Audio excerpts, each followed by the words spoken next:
Room mics, it's different every time. Every room you work in is going to require slightly different treatment, but they tend to be nice and fun because you get to have a bit of fun with compressors, and it can be a really good place to try out some character compressors that maybe are not very clean sounding at all, introduce a lot of distortion or have like a very thick kind of pumpy sound to them, and you can use those to really make the room sound larger than life. I'll actually start with the mono mic that we threw up, the U87. The cool thing about a mono mic is it doesn't distract so much from like you can actually get pretty messy with it. You can distort it very heavily, you can roll off a lot of the top end, but it doesn't kind of detract too much from the overall, like the side picture of the kit. It doesn't muddy up the sides, it doesn't muddy up the cymbals in the side. If you make it too loud, then it will start to pull the cymbals inwards and you'll really hear it on the sustain part. So it's the kind of thing that you blend in softly underneath the sound of the drums. But I chose here to use the compressor that we stuck on during tracking, just to monitor with, the Kramer Pi compressor, which is made by Waves, and I really like this compressor. It's got a wicked sound for room mics. It's very characterful. It's supposed to, I guess, be like a bus compressor, but for me, it's probably too colored to use it in that capacity. I don't pay very much attention to the VU meter because when it says you're doing like 3 dB of reduction, it sounds like a lot more than that. So we'll just listen first to that mic dry, and then I'm going to put the compressor in place.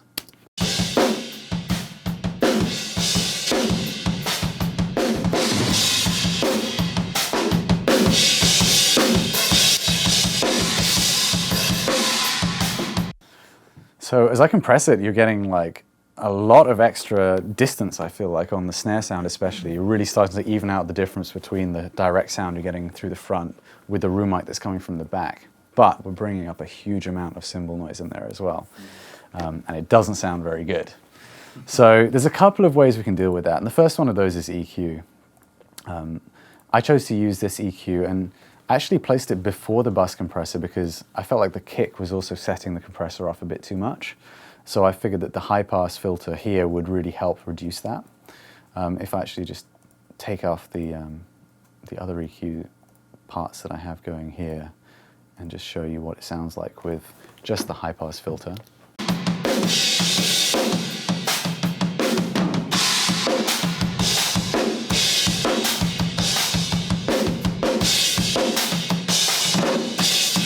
Don't get me wrong, the kick does sound kind of cool in that microphone, but it's kind of creating too much movement with the cymbals for me. For a different style of music, you could maybe use that, or you maybe wouldn't compress it so hard and use it as more of a kind of kit picture mic. But a combination of low passing and finding where the cymbals really sound harshest is a really good way of getting rid of that character, while also, since it's a mono mic, it doesn't matter so much about the top end information. We're going to use it basically to fill out the kind of meat of the drums. So I'll start with it at 0, playing alongside the rest of the mix. I'm also sending some of this to the parallel compression bus.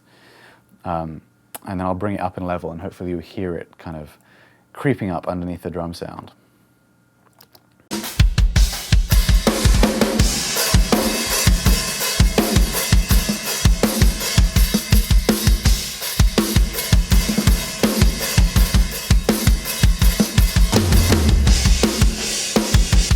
So it sounds cool, but what I'm finding is that when I'm getting it to the kind of level that the shells are really starting to sound exciting, the hi-hat, for example, is just way out of control. And I can hear the overheads, but I can also hear a really clangy sounding hi-hat right in the middle. And I don't like that. So I have a trick for working around this, and I tend to use this on all of my room mics. And again, I'm going to lean on a FabFilter plugin, and I have this kind of saved as a preset. This is a gate plugin like we used on the snare, but it has an upward mode, which means that instead of cutting volume in between things, it actually expands the volume when something crosses the threshold. So it's going to bring up the level of something when it crosses the threshold. And in that case, I'm going to use the snare drum as an external sidechain. And we spoke a bit about sidechaining earlier. I'm going to feed that into this. And what it's going to do is every time the snare is hit, the room mics, this particular room mic is going to come up in volume. I'll show you what that actually sounds like, but to do so I have to have the snare track playing, otherwise this isn't hearing the sidechain. So I'll hit the snare solo button and we'll just listen to those two mics together.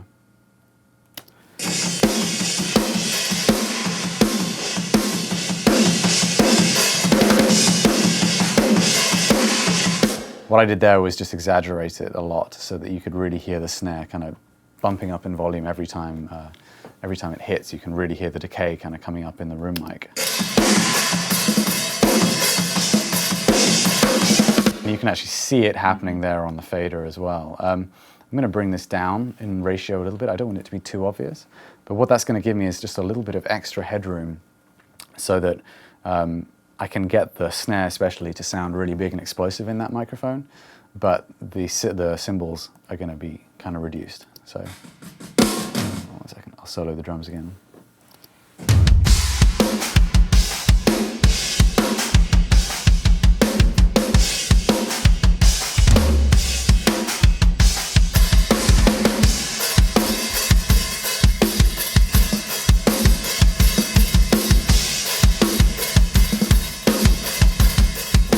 So I'm really hearing the effect of that, and I've kind of got the hi-hat to a tolerable level. Hearing it in solo, you're hearing it kind of quite upfront and grungy.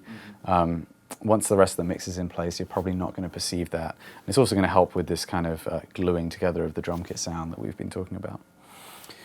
When it comes to the other pairs of rooms, we've got 2 stereo tracks here, and I've chosen to treat them slightly differently. To one another, that is. And the first ones which I looked at were the KM84s on the stereo bar, which had a very clean sound to them. To unsolo that.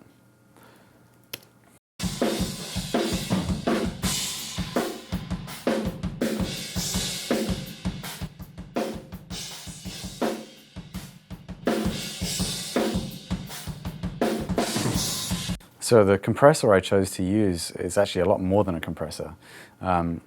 It's also a kind of saturation device, and all of the different parts of this work together. We've got a saturation section over here, a compression section over here, which kind of just has one knob, but then multiple modes, and also a mix control. And then there's an overall kind of density saturation control on the far end. And even if I were to set this so it's not really doing anything, if everything's at 0, just having this in the chain is actually going to do something to the sound. If I bypass it and then put it on, you'll hear. Well, for one, it's made things a lot louder, so I'm going to turn that down a little bit so we can compare it like for like.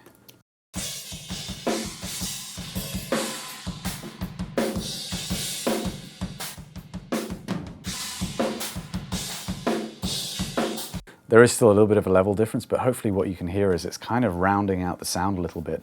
It was also triggering just a tiny bit of compression, but really not very much. And I love what that does. It doesn't really make it sound dirty yet, but it just adds like again, a kind of cohesion, a kind of glue to the sound that I'm hearing through those mics. So I am now going to add a little bit of saturation to that and see what happens when I do that.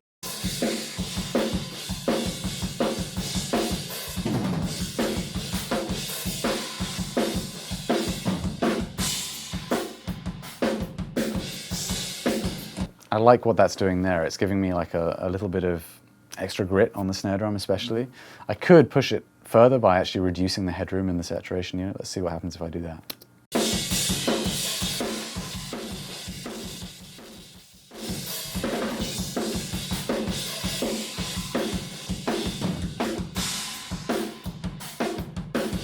So that's sounding kind of cool to me. It's sounding a bit more rock. It's a little fuzzy on the top of the snare there. Yeah, exactly.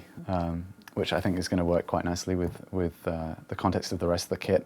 I don't really want to hear too much of the very initial transient of the snare in this room mic. It's a little bit delayed away from the mic, and I feel like it's going to blur up that image that we've worked really hard to create in the snare track. Okay. So generally with room mics, I'm looking to shave some of that off. Also, by kind of reducing the dynamic range, we're giving a more level signal that's going to sit in the mix and not distract too much. I'm also going to apply a little bit of compression, and I'll do it fully wet and then bring back the mix control, and we'll see where we end up.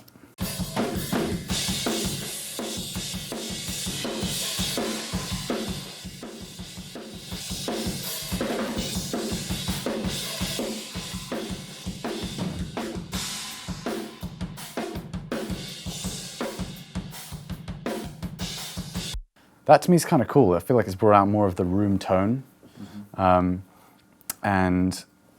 I don't know, because of the mix control, we're actually able to bring back some of the kind of cleanness of that sound. It's definitely dirtied up, but it's nowhere near as bad as if I'd have left that 100% wet. That was really quite a kind of pumpy room sound. And then finally, this density control can be really cool for adding just a bit of extra fatness to the shell sound. So we'll hear what that does.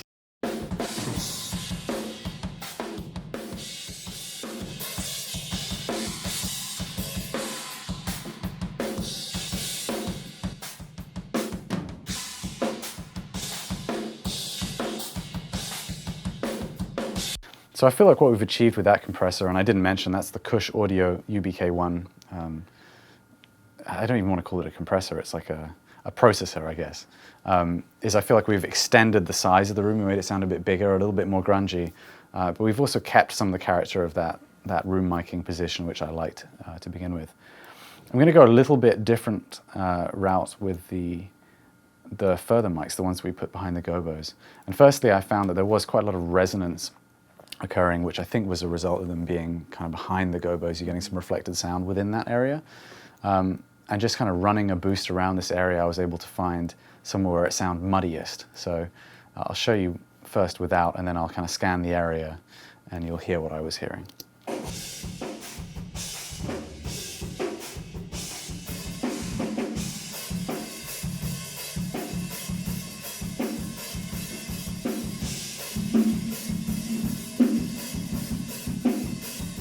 Right kind of around there, I'm feeling there's a lot of just kind of woofy, windy noise going on. So just cutting some of that isn't going to eat too much into the overall sound, but it's hopefully going to correct for the gobos. But we're still going to get the benefit of the gobos blocking the cymbals there.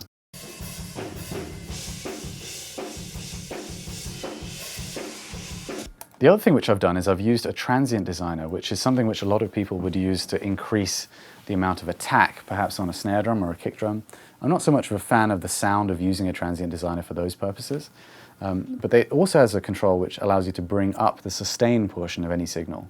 And that can work really well on room mics, again, for extending the size. I'll show you what that sounds like. First of all, just set to nothing, and then I'll gradually increase that.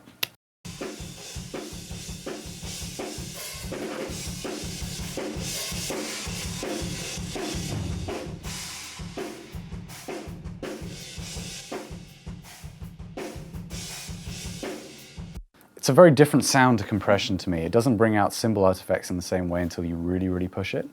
And I don't want to push it too far, but doing that just gives me a slightly bigger room sound, and hopefully that's going to contrast nicely with the other pair of room mics. So let's take a listen to those two room mics together, and then we're going to do a little bit of processing to those.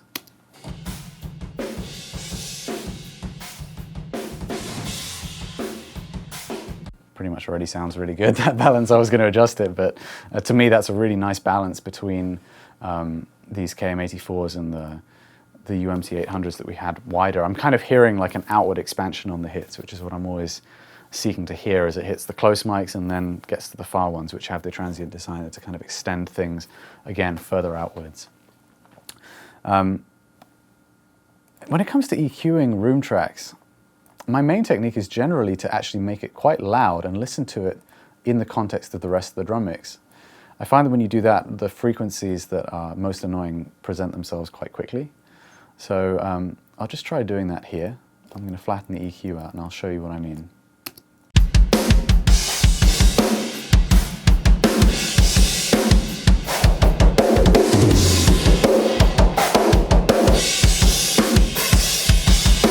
Do you hear that? Around there, it's like a really kind of awkward sound in the kick drum and in the snare. I know it's not like gelling with the rest of the kit sound. Obviously, this is very loud in the mix. But by hearing it in contrast and having the rest of the mix fairly in place, you can kind of find the zones where the room mics are going to fight with that sound, bring those back, and then when you bring the level of the room mics back, you get a sound that overall sounds really coherent. Coherency, again, is the key.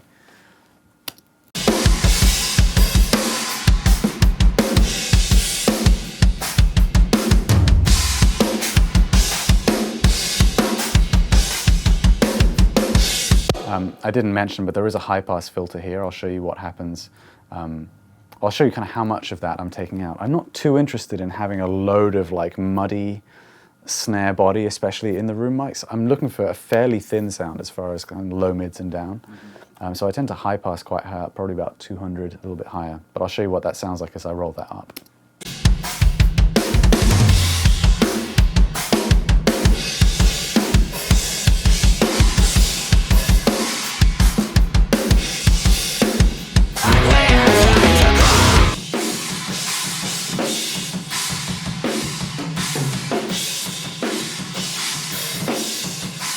Right around there is good for me, I think. You'll notice again there's quite a lot of cymbal wash. I am low passing this just a little bit. I don't want to have too dark cymbals out to the side coming from this room mic, so we've got really nice overhead sound and I don't want to kind of muddy that up too much. So I'm going to use that same trick that I used on the mono room mic. I'm going to use this upward expansion triggered from the snare, so that every time the snare hits, those room mics are going to kind of come up in volume. I'm going to bring them back in the mix. And then finally, I'm going to toggle on this notching EQ that I had, which is copied from the overhead sound. And I'm also going to use the parallel compression as well to give us our final room sound.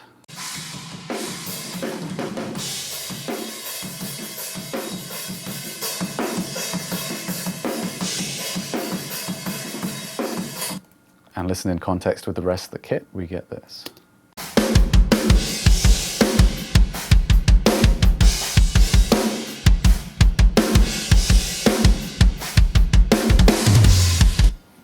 Finally listened in context, we get this.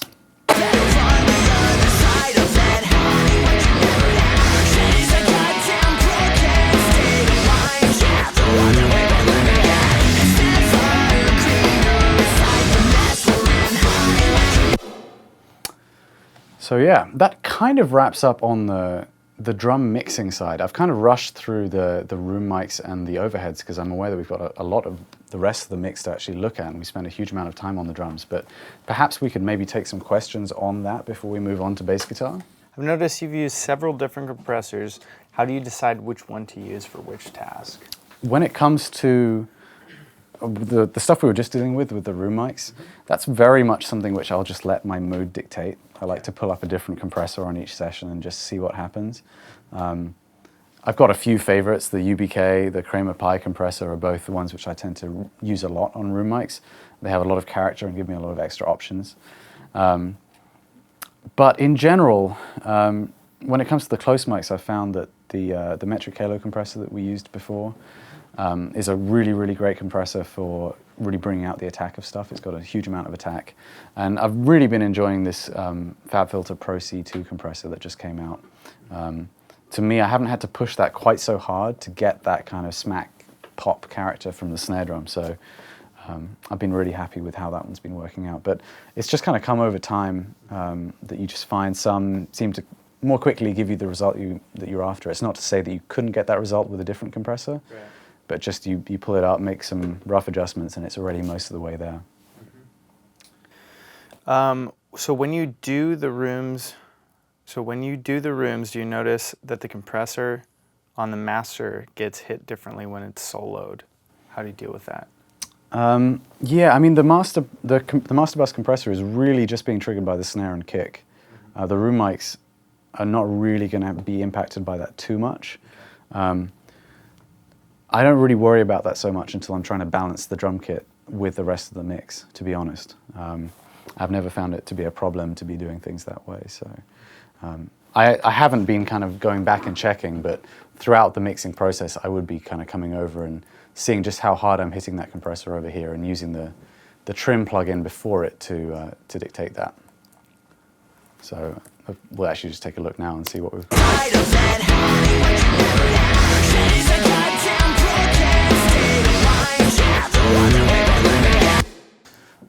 To a beginner in the studio, what's the most important or essential EQing? What's the most important or essential EQing when recording drums? So is EQing the most important thing? Is EQing the most important thing? Yeah. I mean, EQ is going to have to be done to drum tracks, I've found, to get the kind of sounds that we're going for with Periphery or any kind of mainstream commercial rock or metal production. I think there's no way that you could just use microphones alone and compression and get something that's going to be suitably bright and energetic. If you mean how do you go about EQing things, it's kind of an art form in itself, and it takes a lot of critical listening. But the best technique I can give you is something which you might have noticed me doing a few times, which is to boost and scan the kind of frequency area. If something's sounding a bit muddy, you kind of scan through the low mid area and find where it's sounding ugliest and then cut that. I find it's easiest to do that than if you make a cut and jog that around, then I find that very difficult to really decide on a problem area. I would also say try and be moderate with your moves. It can be really tempting straight away, or if you're using a new EQ that maybe has a different graphic, you might find yourself making far greater moves than you should be. I try and do probably about 75% less than what my initial move would be. I kind of go the full way and then I back it off a little bit, because generally like the ear gets so satisfied by removing whatever it was that you didn't like that you tend to overdo it just naturally. So I would say experiment with not EQing quite as much as you think you have to, because if the source tones are in place, it's probably not going to take that much work. But at the same time, if something needs 15 dB of boost, then give it 15 dB of boost. Right. Ari wants to know, do you have a drum bus where you send all your drums, or do you just send your drums out to a parallel compression? Yep, so my Usually. parallel compression, my reverb and parallel compression both sum back through my drum bus, which is over on the very far left. And I didn't really talk too much about it, but I've got another compressor here which is doing extremely little. It's just kind of balancing out the drums in general. I'm not using a particularly fast attack, but I am using a fast release, so it's quite transparent. I like what this does, but it's by no means essential. I think when the drums are playing, we're only getting 1 or 2 dB of gain reduction there. It's just an extra bit of glue, and that's affecting both the parallel compression and the reverb as well. And that's not got any kind of mix dialed in on it. That's serial compression. And then I do have a little bit of further saturation here, which is emulating like an API console kind of sound. And I'm using this module here just to give an extra little bit of shimmer and low end. But you could bypass these and the drum mix would say pretty similar. If I solo that and then bring those two in and out, you'll hear the difference.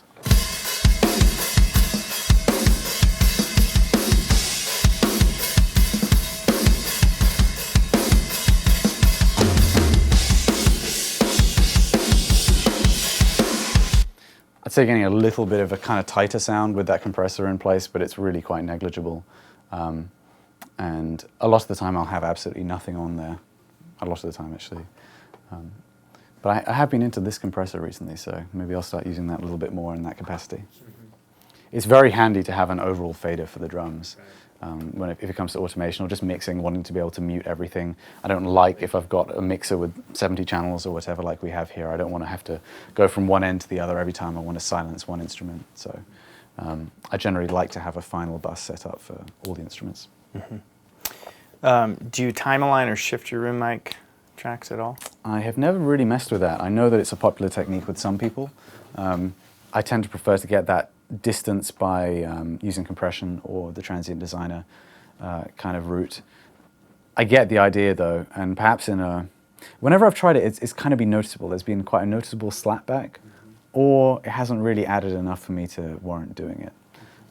That said, as I say, some people seem to be really into it.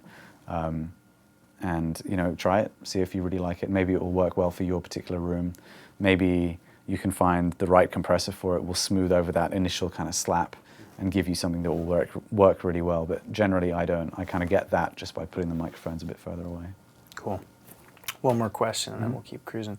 Tyler wants to know, Nolly, is it important to remember to bring down the level of the overheads? I noticed the cymbals are just there to color the songs in most cases. Yeah, I'd say it's quite difficult actually to balance the drum kit in general without the rest of the mix in place. Sometimes I'm a little bit surprised when I solo the drum bus at how things are leveled. And it's also to do with how the whole mix is interacting with the master bus, with the compression there. Like sometimes if I were to mix drums in isolation, I'd probably have the snare too up front, and it seems to alternate between having too little cymbals and too much cymbals. It's really quite difficult to judge, but once you hear the whole mix in place, especially with the vocals, the cymbal level kind of tends to dictate itself. I also want to make sure I have enough level from the overheads to get a really high fidelity cymbal sound, because there are cymbals coming through the room mics as well, and that's not the way that I want the cymbals to be presented. So it is always a balance between having those room mics in the mix and not having to resort to using samples, but also keeping the cymbal sound clean. That's one of the main reasons we're using the gating trick to keep the cymbals in check.